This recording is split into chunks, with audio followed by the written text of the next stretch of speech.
Selamat pagi, selamat sejahtera bagi kita semua. Coba bayangkan, dua orang anak yang lahir di dunia yang berbeda. Seorang anak lahir di wilayah yang tanahnya kaya akan minyak dan juga gas. Sejak kecil ia melihat kehidupan yang mudah, listrik yang tidak pernah padam, kemudian bahan bakar yang murah, sekolah yang bagus dan sebagainya. Sedangkan seorang anak lain lahir di wilayah yang tidak memiliki cadangan alam apapun. Kemudian negerinya harus mengimpor hampir ke semua sumber daya. Harga energi mahal, biaya hidup tinggi, kemudian pertumbuhan juga lambat. Banyak dari teman-temannya yang harus bekerja keras hanya untuk bisa bertahan di hidup.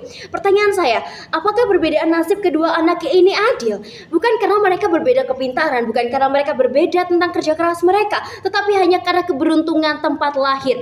Tanah di bawah kaki mereka kebetulan mengandung sesuatu yang berharga atau tidak. Dan saya berdiri di sini untuk mendukung mosi bahwa Dewan ini memilih dunia di mana sumber daya penting diatur oleh Agensi Sumber Daya Internasional. Saya mendukung mosi ini bukan karena saya anti terhadap kedaulatan suatu negara, tetapi karena sistem ini sudah terbukti gagal.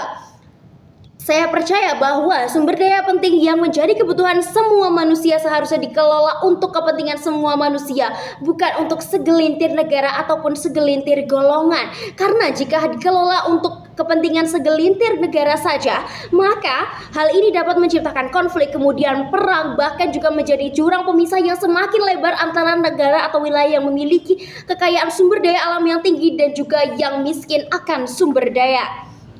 Mari kita jujur, minyak, gas, kemudian unsur tanah jarang bukanlah hasil karya manusia. Ia diciptakan oleh Tuhan, kemudian ia adalah warisan bagi seluruh umat manusia yang berada di dunia ini. Ia tidak ditemukan oleh para insinyur. Ia sudah ada di dalam bumi jauh sebelum manusia lahir. Ia adalah pemberian alam. Lalu kenapa hanya bangsa tertentu yang bisa berhak untuk menikmatinya? Mengapa seorang anak yang lahir di wilayah kaya sumber daya berhak atas hidup yang lebih mudah, lebih mewah, sementara anak lain yang lahir beberapa ratus kilometer di sebelah timur harus berjuang ekstra keras hanya karena garis batas buatan manusia? Itu tidak adil dan juga tidak masuk akal. Dan yang lebih parah lagi, sistem saat ini membuat ketidakadilan itu semakin dalam. Wilayah yang kaya akan sumber daya bisa menentukan harga seenaknya. Mereka bisa menghentikan pasokan kapanpun mereka mau. Mereka bisa menggunakan sumber daya alam sebagai alat politik untuk menekan wilayah lain. Sementara wilayah yang miskin akan sumber daya hanya bisa pasrah, hanya bisa menerima dan membayar harga berapapun yang diminta oleh wilayah yang memiliki sumber daya alam tinggi, hanya karena mereka tidak memiliki pilihan lain. Agensi Sumber Daya Internasional akan mengubah semua ini, bukan dengan mengambil paksa dari kekayaan alam tersebut, tetapi dengan menciptakan aturan main yang adil untuk semua. Negara yang kaya akan sumber daya akan tetap diuntungkan, tetapi tidak bisa semena-mena. Negara yang miskin akan sumber daya tidak lagi harus menerima harga dengan kondisi dan juga kondisi yang tidak adil. Mari kita lihat mengenai sejarah. Berapa banyak perang yang telah dipicu oleh berebutan minyak. Berapa banyak wilayah konflik berkepanjangan hanya karena perebutan gas alam dan sebagainya.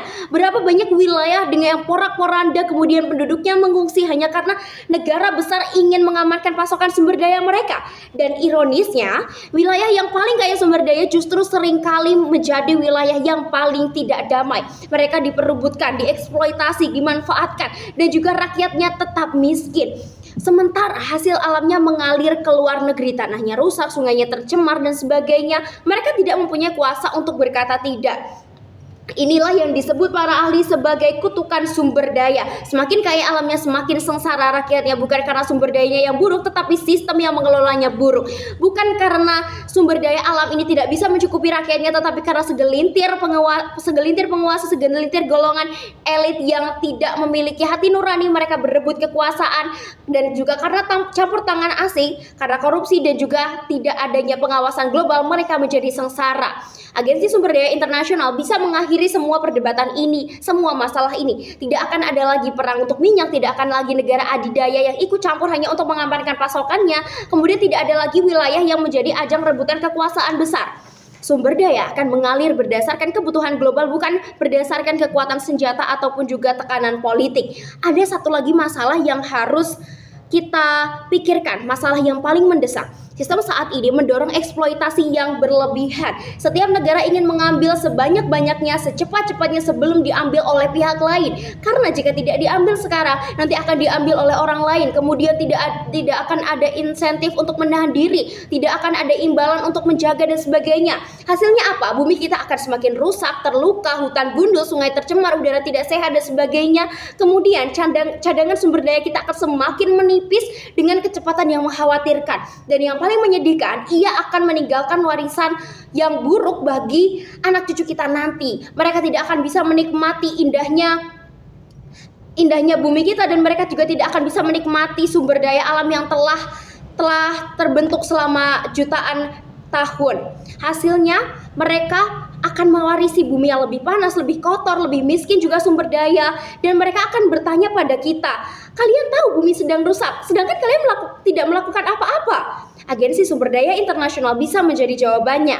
Ia bisa menetapkan kuota ekstraksi yang berkelanjutan, bisa mengkoordinasikan pengembangan energi terbarukan di seluruh dunia, dan juga bisa memastikan bahwa sumber daya tidak dihabiskan untuk memenuhi keserakahan generasi sekarang tanpa memikirkan masa generasi yang akan datang. Sehingga bumi kita akan lebih stabil, dan juga generasi yang akan datang tetap akan menikmati kekayaan sumber daya dengan stabilitas yang merata.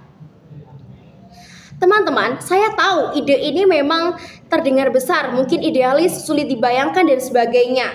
Namun, setidaknya kita perlu bermimpi. Kita perlu membayangkan dunia yang lebih baik, dunia di mana sumber daya alam tidak lagi menjadi sumber konflik. Kemudian sumber daya alam ini dapat menjadi alat untuk kemakmuran bersama. Dunia di mana seorang anak tidak perlu menderita hanya karena ia terlahir di tempat yang salah. Dunia di mana bumi tidak dihancurkan hanya demi keuntungan sesaat. Dan saya memilih dunia itu. Saya memilih agensi sumber daya internasional sebagai agen keadilan untuk mengatur sumber daya alam yang ada di suatu wilayah, bahkan di suatu negara, supaya lebih merata dan adil bagi seluruh masyarakat, seluruh manusia di muka bumi ini. Dan tentunya untuk generasi yang akan datang tetap bisa menikmati, tetap bisa mendapatkan keuntungan dari sumber daya alam yang melimpah di muka bumi ini.